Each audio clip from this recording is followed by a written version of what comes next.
Hey guys, so welcome back to the channel. If you're new here, I'm Abby and usually I have my sister Maddie with me, but today it's gonna be a little bit different kind of vlog. I'm gonna be talking about my eating disorder recovery story. It's very personal and I haven't shared it a lot to many people, but a lot of people do know that know me, know I've been struggling over the past couple years. And I definitely want to bring awareness because it's definitely it's definitely an issue that many people struggle with, and I'm here to encourage and I want you guys to overcome it like I did. So today I'm just sitting on my bed and I'm just gonna share it. This is kind of hard for me because it's just out of my realm to talk and but I just want to help others, and if that's what I can do with this, then that's what I'm gonna do. So I'm probably gonna start off telling the story when I started. I didn't know I had an eating disorder at first, but I'm gonna start sharing my story of when I started struggling. At the time I didn't know it was an eating disorder, but looking back at it now I do. So I'm gonna take you back to my sophomore year of high school. We were about halfway through my sophomore year of high school. So I was around 16 or so. And it was the winter, and I'm also an athlete. I played basketball in high school and I'm a runner. So I ran cross country and track, and so I was thinking to myself, I really wanted to improve this upcoming cross country season, a couple months, however months away it was. So I was well, all runners that are skinny are faster. That's what I thought, and that's what I think a lot of people think, unfortunately, with distance running, that skinny, now that I know and have the knowledge that I have, skinny does not equal fast, but at the time I believed that skinny equaled faster times, that I wanted to prove. I was never overweight. I was just I was at a healthy weight. So there was no reason that I should have been wanting to lose weight, but unfortunately, I started trying to eat healthier. That's how it started. But over the next couple months, eating healthier turned into cutting this food group out and cutting this food group out. And with cutting those food groups out, I started to experience some of the symptoms that came with restricting and that type of eating disorder. I was kind of orthorexic at the time. I started going to a therapist. She didn't really specialize in eating disorders, and I think that kind of hurt the situation a lot. But I was starting to go, my parents started noticing weight loss, and I was cutting out food groups, and I was in the middle of a track season. I started my times. I couldn't run as fast as my things that said what my brain was telling me was restricting this food or skinnier equals faster or this and that. I thought that I would start seeing my times improve, but it was actually the opposite. I was overtraining and under eating, and I felt weak. I couldn't get up to the speeds I wanted to. It started having an impact on my life. I started thinking about food all the time. My thoughts were calories. I started counting calories. It was a horrible, horrible time in my life that I would never want to go back to. And so I kind of want to do a trigger warning for those who are struggling currently and who are not in a recovery-minded place. I won't be showing full body pictures of of how sick I was, but this was one of the hardest times in my life. I didn't know how I was going to get out of this place. I thought I was going to have to live with it forever. I felt horrible every day. I was thinking about food. I felt weak, cold all the time. It was just, it hurt to walk up the stairs. This was my lowest, so I thought. Fortunately enough, my physicians. Oh yeah, Becca's like in the background.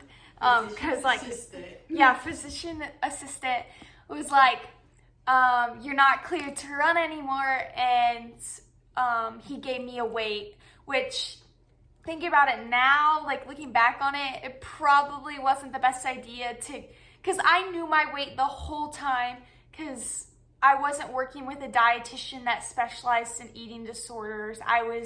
They didn't know much about eating disorders, and kind of that got me fixated on my weight a lot.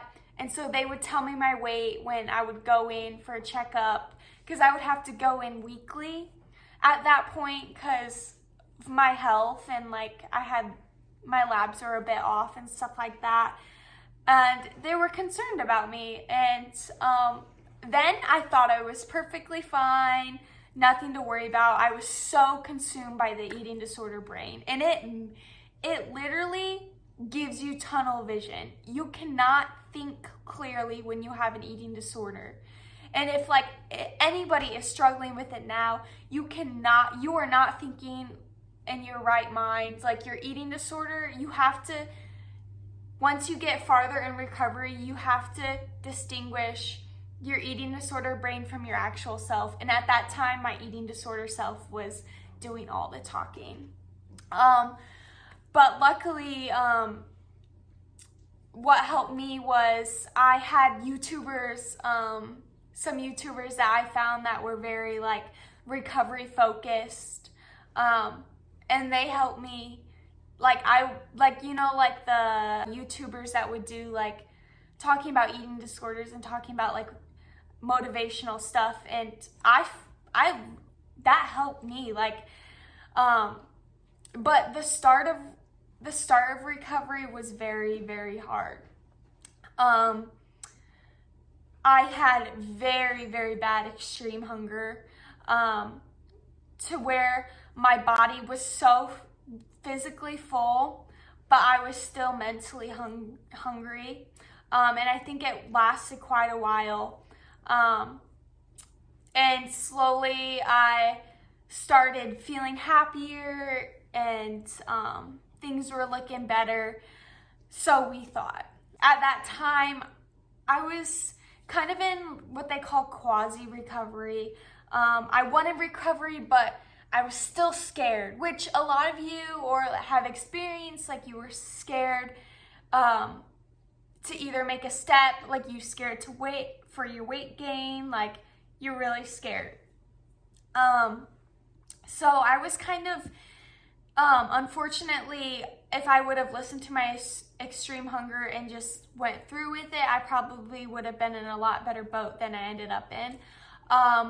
I went through a phase during that time, leading after, where I would restrict during the day, and then I would binge at night, and it would just make me feel really bad. And at that point, I had gained I weight restored and plus more, because I wasn't fully allowing my body to heal, and still thinking food was the enemy, which was the problem. And over the next year or so, I kind of dealt with the binge and restrict, which was frustrating, and COVID went on, and I was isolating, and I didn't have the support that I needed. But I kind of got a little bit better with the binging and restricting, and I kind of went more back to the restricting, unfortunately. One eating disorder often morphs into another in many cases.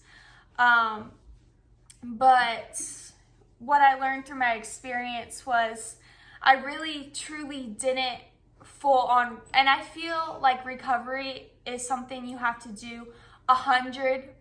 You can't do 80% and think you're gonna get better. You have to go all in, and I really truly believe that.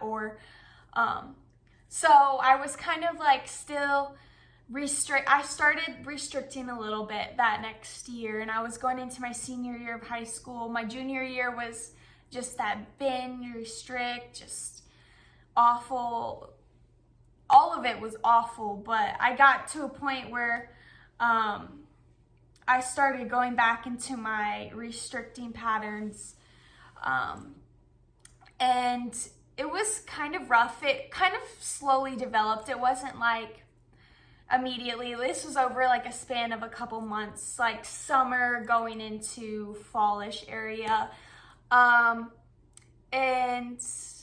I started cross country again, and I still believed, like, I knew that like I felt weak, but like my eating disorder was still telling me that I needed to lose weight during that era to get faster as a distance runner, which is sad and so untrue, but that's what I believed. That was what my eating disorder told me at the time. So over the next couple months, I started restricting, and then because of that restricting, I got a stress fracture in my foot because I was overtraining and my bones were weak at the time. Like, that's what an eating disorder does. It destroys your health. Any type of eating disorder is so detrimental to your health, and it's something that should not be taken lightly. And after my injury, I went downhill with my eating disorder. I was so, like, I felt hopeless, and I felt like my eating disorder was all I had at the time. And it's just awful to think about that I was at that place. But thankfully, my parents got a eating disorder specialized dietitian and therapist during all this time, and they recommended a higher level of care. And so I went into Selah House in Indiana. I went into the teen house at the time because I was still in high school, and I stayed there for 11 weeks, I think. And during that time, when I first got there, I was scared. I was really scared to go, but it's what I needed. Over that time, I learned a lot. I grew friendships, but most importantly, I got my health back, and I got back to a healthy place with food, and it's the healthiest I've ever been. I've introduced it to all the food groups that I've been restricting for almost 2 years at that point. My last day there, I got my period back after 2 years without having that, which is so important. So very important. But once I got out, I was kind of lost. I was much happier than when I went in, but at the same time, I was lost. I had no identity outside of my eating disorder or my sports, and I struggled when I got out. Not at first. I did okay at first. I saw everybody that I haven't seen in a while. I went back to high school. But not too much after. I started relapsing, unfortunately, and it ended me in the hospital, unfortunately, where I had to it's like a G tube. It was like a button tube that because my blood sugars were at like 19 and all my labs were off, I had no say in it. At that point, it was the doctors who decided everything. Once your eating disorder gets, so this is a picture of me in the hospital, and like, my family was so supportive. I was kind of sad. I felt like a failure. Like, I went through residential and I relapsed again after all that hard work that I'd done to get to the place. But once I went to there, I went to, they sent me back inpatient to Center for Change in Utah. And during that time, I wish I could say it was easy, but it wasn't. I still struggled. I really, really did. I didn't want it. I felt like the doctors forced this tube into me and I didn't have a say. And so I went through the motions, unfortunately, and that ended me weight restoring and then on the same path where I was later readmitted into the adult house at Selah residential. So over the course of a year or so, I was in and out of treatment, residential, and inpatient. But once I got out, I struggled a little bit. The final time that I got out, I struggled a little bit. And I was like, what's my purpose? Like, what's my passion? What's gonna make me? There needs to be something that motivates you so much that that's not gonna be your eating disorder. And if you're gonna do this, I told myself, you gotta do it 100%, because recovery, like I said, I tried going 80% and it just didn't work out. So I'm like, I fully surrendered to extreme hunger. I fully surrendered to everything. And that was the best decision of my life. It was, at that point, it was my 19th birthday, and I was like, I was back at home with my family, and I was like, I have to do this. People can't make me. My parents can't make me. My dietitian, my therapist, they can't make me. I tried residential, they can't make me. There is never going to be a sick enough, unfortunately. Your eating disorder is trying to kill you. You are never gonna feel sick enough. So I made that decision to go all in 110%. And it was the hardest decision of my life. I was like, I just gotta do this. And once I went all in, I thought I was developing like binging, but like, no, that's your extreme hunger. And I was like, I'm just gonna wait this out. I'm gonna wait this out. All the people I talked to said this won't last forever. And sure enough, it didn't. Extreme hunger can last however long your body needs it. But you just listen to it. And after the rough year that I went through, I was like, I need something that's gonna like, what I'm doing right now is not working. So I was 16 when my eating disorder started, and I'm 19 now. I was like, this is not working. Like, I need to find my passion, my purpose that doesn't revolve around my eating disorder. But first I have to get my nutrition right, and I have to do this for myself, for my family, for everybody who's been by my side since day one, which I'm so thankful for. But it was, I feel so free. Like, I can go out to eat with my friends and not have to look at a menu. I can eat what I want. It is the best feeling I've ever felt in my whole life. I feel so like energized. And actually, my body image is not as bad as it was when I was deep in my eating disorder, which is something that I want to give hope to others that are struggling. Is it gets better. I promise. Just keep holding on and keep fighting. And so this is just like a cute little picture now, just to see like how far I've gone, and like things do get better. I promise. You just gotta keep going, and you have to listen to those who are trying to help you. It's gonna be hard, but trust me, it's so, so, so worth it.